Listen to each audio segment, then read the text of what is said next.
그동안 저희가 싱가포르, 뉴욕, 그리고 여러 가지 해외에서의 움직임을 말씀을 드렸는데요. 오늘은 먼저 판문점 소식을 먼저 전해드려야 될 것 같습니다. 그 이유가 있죠, 노은지 기자? 네, 북한이 일방적으로 취소했던 북한 고위급 실무회담이 16일 만에 다시 재개가 됐기 때문인데요. 북한 대표로 나왔던 이성건이 오늘 사실 회담 취소 여부에 대해서 기자들이 좀 질문을 했는데 네. 다소 좀 까칠한 반응을 보였습니다. 그래요? 목소리부터 듣고 얘기 이어가 보도록 하겠습니다. 회담이 무기한 연기됐었는데 그 엄중한 사태는 좀 해결됐다고 보시는지요? 엄중한 사태가 어디서 조성된 걸 뻔히 알면서도 나한테 그거 해소됐나 물어보면 되나? 윤 장관은 기자 선생들이 앞으로 질문도 많이 할 수 있다고 생각합니다. 그러나 시대적 요구에 부합되게 이 판문점에서 역사적인 북남 순회 상봉도 열리고 판문점 선언도 채택된 이 마당에서 또 이 분위기에서 질문도 달라져야 한다. 예, 다시 말하면 화해와 협력을 도모하는 측면에서 질문이 진행되고 또 뭔가 불신을 저장시키고 또 그런 데서 뭔가 오도할 수 있는 데를 질문하면 앞으로 되진 않겠다고. 어디입니까, 소속이? 왜 그렇게 질문하고. 앞으로 이런 질문은 무례한 질문으로 우리가 치부할 수 있습니다. 네, 기자의 소속까지 물어볼 정도로 왜 그렇게 무례하게 질문을 하냐 이런 네. 얘기를 했었는데 이것 외에도 여러 가지 질문에 이런 식으로 답변을 했습니다. 그래요? 일단 무기한 연기됐던 사유가 좀 해소됐다고 보냐 했더니 무례한 질문이다라고 얘기를 했고요. 허허. 그리고 북미 정상회담에 대해서 좀 물어봤더니 자신과는 조금 관계없는 싱가포르에서 날아가서 질문을 해라. 여기 판문점이다. 이런 식으로 얘기를 했고 네. 오늘 회담 전망 물어보니까 잘 안 되길 바라냐 이런 식으로 반문을 하면서 좀 불쾌한 심정을 드러냈는데요. 예. 사실은 이제 리선과 명의의 성명을 내면서 뭔가 회담을 좀 중단시켰던 적이 있기 때문에 일종의 기싸움을 한다고 볼 수도 있을 것 같고 네. 아니면 평소에 성격이 좀 나왔다 이렇게 볼 수도 있을 것 같습니다. 부원장님, 이 고위급 회담은 사실 한번 북한이 일방적으로 취소했다가 16일 만에 열리게 된 거 아니겠습니까? 근데 그렇게 열리게 된 그 고위급 회담에서 리선권 위원장 왜 저렇게 까칠하게 나오는 거예요? 저게 북한 본래의 모습이죠. 본래의 모습이다. 판문점에서 4.27 선언 때, 5.16 판문점 회담 때 지도자가 나와서 한 이야기는 웃으면서 그렇게 자유롭고 결단력이 있고 이렇게 보여줄 수 있는 사람은 오직 김정은 지도자밖에 없는 거거든요. 예. 그러니까 지도자끼리 하는 거는 지도자끼리고 나는 지도자가 준 임무대로 내 조국 통일 사업을 한다. 아하. 그러니까 여러 가지가 있을 수 있지만 원래 계속 저래 왔거든요. 사실 순회회담 하기 전까지는 네네. 북한이 저렇게 해왔고 사실은 어떻게 보면 남북 관계를 주도하는 게 한국의 통일부가 아니고 예. 우리 통전부고 조평통이다. 이런 것도 있는 것 같고 아하. 그렇죠. 이제 왜 그런 거를 나한테 물어보느냐 소속이 어디요? 이렇게 물어보는데 이 반말 같은 것들이 나오잖아요. 사실 반말이 좀 섞여 나오더라고요. 반말이 섞여 나오잖아요. 그러니까 예.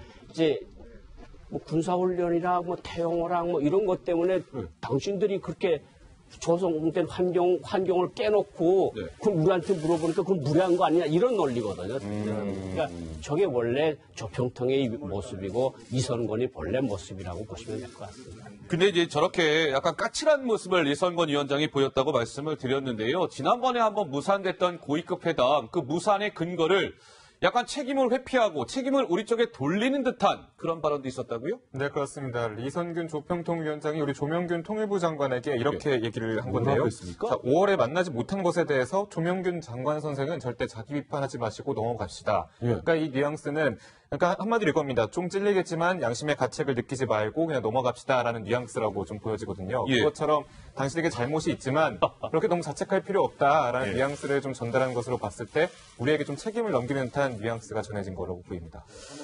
자, 저렇게 여러 가지 책임을 남측에 돌리는 듯한 모습을 보였던 리선권 위원장. 글쎄요, 병 주고 약 주는 걸까요? 북한의 전략 짚어봐야 될 것 같습니다. 리선권 위원장의 목소리입니다. 듣고 오시죠. 우리나라 옛날 고사에 이런 말이 있습니다. 이 팔뚝만한 자그마한 나무 둥걸이 큰 수레를 뒤집어 엎는다. 실제로 큰 수레가 뒤집어 엎이지는 않았지만은 전진을 가로막은 그런 나무 둥걸이 있었습니다. 기자 선생이 저한테 엄중한 상황이 해소됐다고 생각합니까? 해서 내가 그거는 조명균 장관 선생한테 문의하라고. 그 장본이 그 초래한 사람한테 물어봐야지 나한테 왜 물어보는가 이렇게 이야기를 했는데 이제 그런 문제는 여기서 논의할 필요는 없고 이제 이미 과거가 됐으니까 앞으로 그걸 범하면 범하지 않으면 됩니다. 이제 말씀을 예.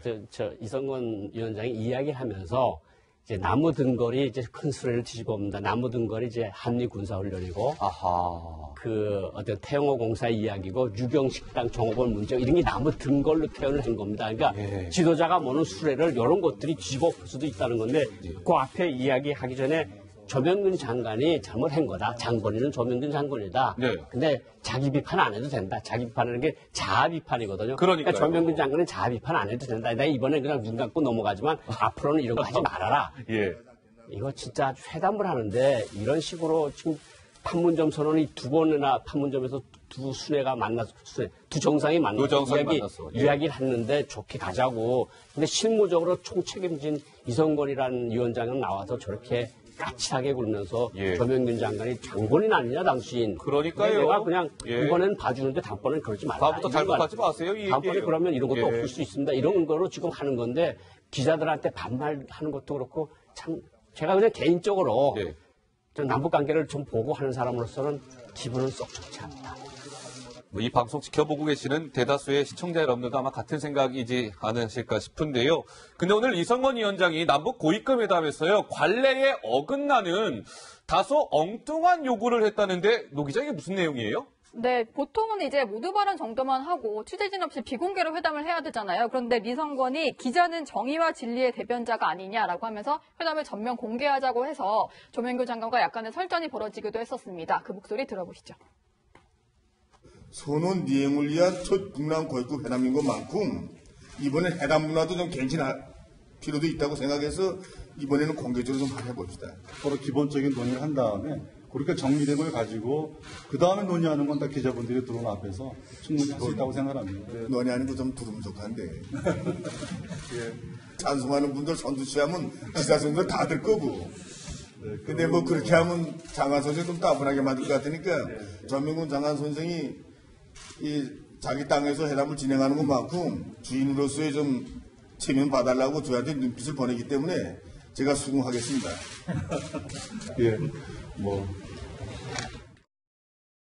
지난번 남북 고위급 회담 때도 북한이 아니 회의 저거 기자들 빼지 말고 공개로 합시다 한번 요구한 적이 있었거든요. 오늘 안 되는 줄 알면서 또 저렇게 요구했습니다. 사실은 예. 북한도 우리가 하는 회담을 다 공개를 하면 네. 우리가 공개 못할 이유가 없습니다. 북한은 자기네는 공개를 안 하면서 우리 보고 공개하라는 게 말이 안 되죠. 그리고 공개하는 이야기 장면에서 뭐 군사훈련, 뭐 전쟁의 구름을 몰아오는데 네. 이런 고위급 회담이 무슨 소용이 있느냐 이런 소리 뭐 유경 식당 종업원 문제 같은 거 쭉 늘어놓을 거거든요. 예. 그럼 우리가 또 뭔가 또 우리는 또 여론이 갈라지고 그럴 거 아닙니까? 예. 근데 북한도 똑바로 자기네도 똑같이 회담을 하는 장면을 중앙 텔레비전에서 공개를 한다 그러면 예. 우리가 공개 못할 이유가 없죠 사실은. 근데 자기네는 북한은 여론 통제가 가능하고 모든 걸 숨길 수 있지만 우리는 자유민주주의니까 그런 걸 못하잖아요. 예, 그러니까 예. 이런 것도 사실은 좀 회담 문화를 바꾸자 그러는데 저는 북한한테 좀 회담 문화 좀 바꿨으면 좋겠습니다. 예. 자, 오늘 저런 상황에서 이제 우리 측 대표는 조명균 통일부 장관이었습니다.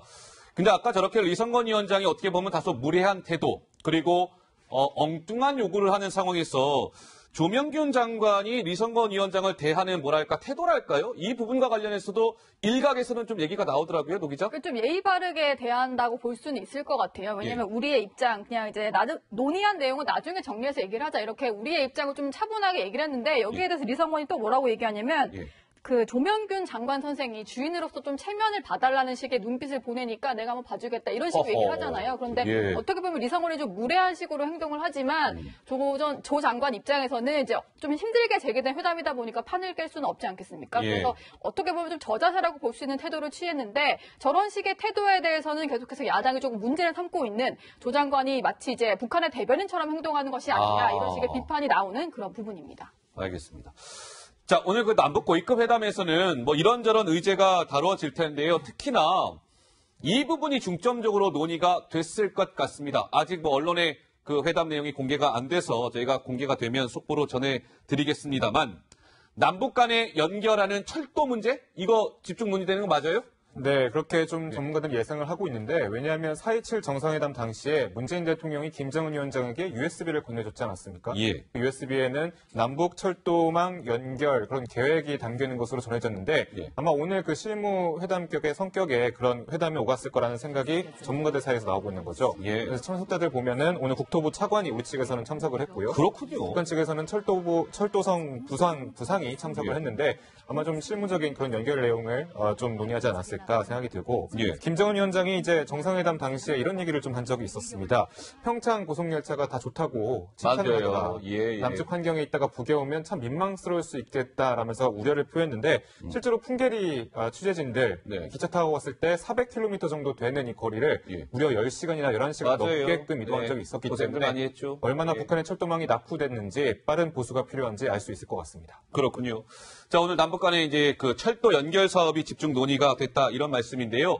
오늘 저희가 이 부분을 조금 더 관심 있게 지켜봐야 하는 이유가 있습니다. 지금부터 좀 풀어드릴게요. 먼저 조선중앙TV가 이 철도와 관련해서 얼마나 최근에 강조를 해왔는지 조선중앙TV의 모습을 준비했습니다. 만나보고 오시죠. 동해지구 속전만의 날바다를 횡단하는 철길이 건설되어 개통되었습니다. 웅장하고 특색 있게 뻗어나간 고암 답천 철길은 나라의 수산업을 발전시켜 인민들에게 보다 유족한 생활을 안겨주려는 우리 당의 숭고한 인민사랑이 안아온 거귀한 결실입니다. 우리가 건설한 이 다리는 명리한 최고로 영정지 근악한 산간 기둥이 결정체입니다. 최근에 부원장님 그 북한의 고암하고 답촌을 연결하는 그 해상 철도 개통식이 있었거든요. 얼마 전에 완공식에는 김정은 국무위원장이 직접 방문할 정도로 관심이 지금 매우 큰 것 같습니다. 그러니까 북한에서 예. 3, 40년 동안 가장 중요시한 네 가지가 있습니다.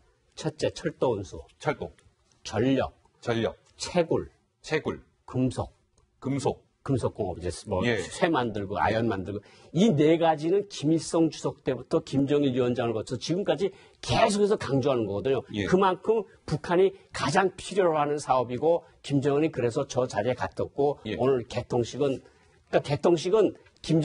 김정은 위원장이 갔을 때 개통식이 아니고 오늘 어제 개통식을 열렸고 예. 김정은 위원장은 개통식이 열리기 전에 저기 가서 보면서 참 그림 같은 전경이다 맞아요. 감탄을 했던 그 철길입니다. 예. 그러니까 김정은 위원장이 갔던 저거는 이제 완공식인 거고 예. 이제 그제 개통식이 있었는데 완공식에는 김정은 위원장이 참석했는데 정작 중요한 철도가 칙칙폭폭 달리는 개통식에는 김정은 위원장의 모습이 안 보였단 말이에요, 도기자. 네, 그렇습니다. 뭔가 평양을 비울 수 없는 사정이 있었기 때문에 당연히 그랬겠죠. 지금 사실은 뭐 이제 미국이라든지 싱가포르 그리고 판문점에서 북미 간의 회담이 계속 진행이 되고 있습니다. 그렇기 때문에 아무래도 보고를 좀 받아야 되고 여러 가지 나오는 보도들을 좀 챙겨봐야 되는 상황이잖아요. 지금 뭐 예. 뉴욕, 판문점, 싱가포르에서 저렇게 각각 여러 가지 좀 중요한 회담이 진행 중이기 때문에 비울 수 없었을 것이라는 생각이 좀 들고요. 일단 예. 평양을 좀 비웠을 때 어떤 좀 본인 어떤 신변 우려 이런 것들도 생각을 했기 때문에 저런 식의 개통식에는 참석하지 않았다 이런 분석들이 나오고 있습니다.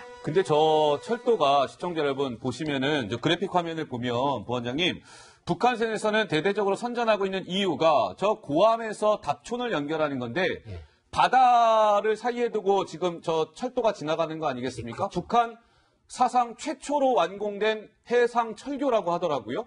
원래는 이렇게 돌아갔는데 예. 그거를 이제 짧게 한다고 이제 해상으로 놨는데 날바다라고 하는 게 저렇게요. 큰 바다를 날바다라고 그러거든요. 북한에서 예. 날바다 위에는 처음으로 저렇게 직선 기차를 놓은 거죠. 예, 알겠습니다. 제가 좀 더 추가를 드리면 예. 지금 저 철길을 보면요. 철길이 이제 두 개가 있는 것이 아니라 철길이 한쪽으로만 좀 이어져 있거든요. 그러니까 기차가 한 번 지나가면은 그 철길을 동시에 맞은편에서 쓸 수가 없는 상황이잖아요. 그렇기 때문에 철길이 한 번 지나가면 다시 그 시간이 들어서 다시 돌아와야 되고 그렇기 때문에 배차 간격이 상당히 길고 예. 왜 한 면만 지었을까? 아무래도 예산이 좀 부족해서 자원이 부족해서 이번에는 뭐 전체 못 짓고 이 한쪽으로만 갈 수 있게 편도 철길을 지은 것이 아닌가 분석해 예. 볼 수 있을 것 같습니다. 알겠습니다.